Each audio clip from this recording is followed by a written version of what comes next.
जो हर गरीब कमजोर को कुपित करता रहा है। देश जातिवाद के खिलाफ मानवता की ओर संविधान के साथ बमुश्किल अभी 1-2 कदम ही चला।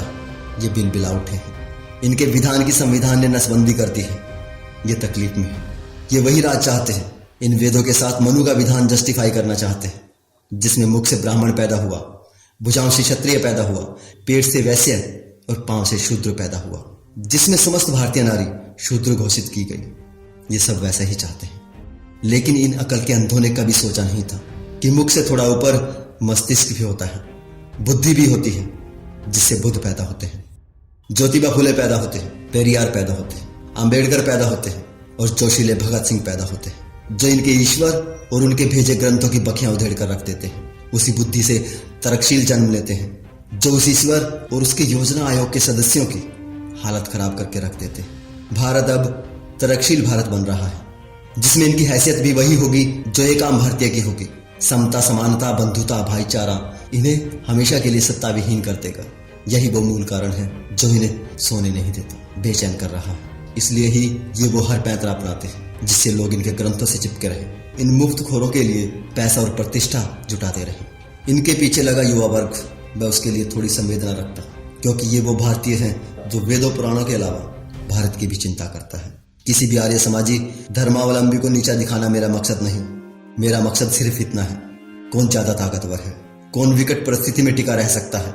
सर्वाइवल ऑफ फिटेस्ट प्रकृति का नियम है जो सभी पर लागू होता है, चाहे वो कोई जीव हो या इंसान या इंसानों का समूह, देश।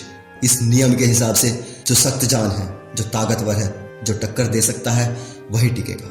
पूरे विश्व में विनाशकारी हथियारों की होड़ लगी है और इस रेस में ना चाहते हुए भी हमें दौड़ना होगा, क्योंकि हम एक देश है, और ऐसा देश जिस पर दुश्मनों की गंदी निगाह हर समय रहती है। और जिन लोगों के पीछे आप लोग लगे हैं, ये वही हैं जो वैदिक मंत्रों से दुश्मन को गिरा डालने के दावे करते हैं, जिसे ये सुनहरी वैदिक काल कहकर सपने दिखाते हैं। ये वेद ही हैं जिनकी वजह से हमारा देश बार बार गुलाम हुआ, बार बार लूटा है। 5000 सैनिकों को लेकर आया था गजनी और 50,000 हिंदुओं को मार गया था, मंदिरों को लूट कर ले गया था। इनके वैदिक मंत्रों से उस वक्त कोई दुश्मन अंधा नहीं हुआ, कोई आक्रांता भस्म नहीं हुआ, कोई लुटेरा घुटनों पर नहीं गिरा। कट कट गिरे तो मासूम भारतीयों के शीश, जिनको इन्होंने वेदों पुराणों मंत्रों की शक्ति ईश्वर वाणी के नाम पर बेवकूफ बना रखा था। तब उन्हें बचाने इन वेदों से ना विज्ञान निकला था, ना भगवान निकला था। वैदिक मंत्रों की शक्ति वाली स्तुति गप ने न तब कोई काम किया था, ना आज ही करती है।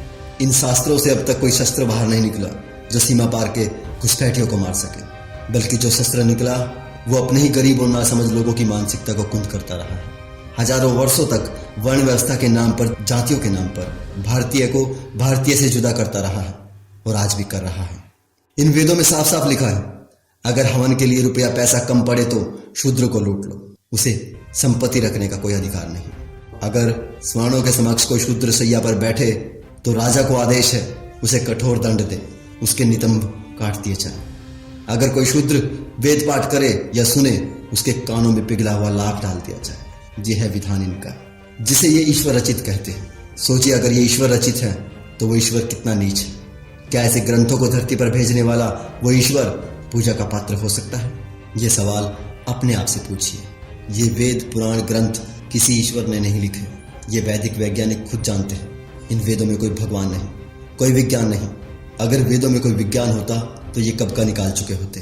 ये बहुत पुराना षड्यंत्र है, जिसे सदियों पहले भगवान का नाम लेकर फैलाया गया था, अब विज्ञान का नाम लेकर फैलाने की कोशिश की जा रही है। हमारा देश भुखमरी, गरीबी और बेरोजगारी से जूझ रहा है। इन्हीं अंधास्थाओं की वजह से इस देश का भूखा युवा उन्मादी बना दिया है इन्होंने। जिसे भारत का मुस्तकबिल होना चाहिए था, उसे ये खोखले गर्व के घोड़े पर बैठाकर धर्म का झंडा थमाकर किस काल में ले जाना चाहते हैं, पूछिए इनसे। विदेशी अपने आविष्कार कर रहे हैं, नई नई तकनीक ईजाद कर रहे हैं, हमें महंगे दामों पर बेच रहे हैं। हम सिर्फ बाजार बने हुए हैं, सिर्फ इन्हीं मूर्ताओं की वजह से। ये धर्म के धंधेबाज, इनके पास कई तरह की अफीम है। आस्था की अफीम, श्रद्धा की अफीम, गर्व की अफीम, देशभक्ति की अफीम, स्वदेशी की अफीम। ये तरह तरह की अफीम चटाकर आप लोगों को अपने पीछे लगाए रखना चाहते हैं। मेरा आपसे निवेदन है, सभी पूर्वाग्रहों को त्याग कर एक बार अपनी बुद्धि का इस्तेमाल करें।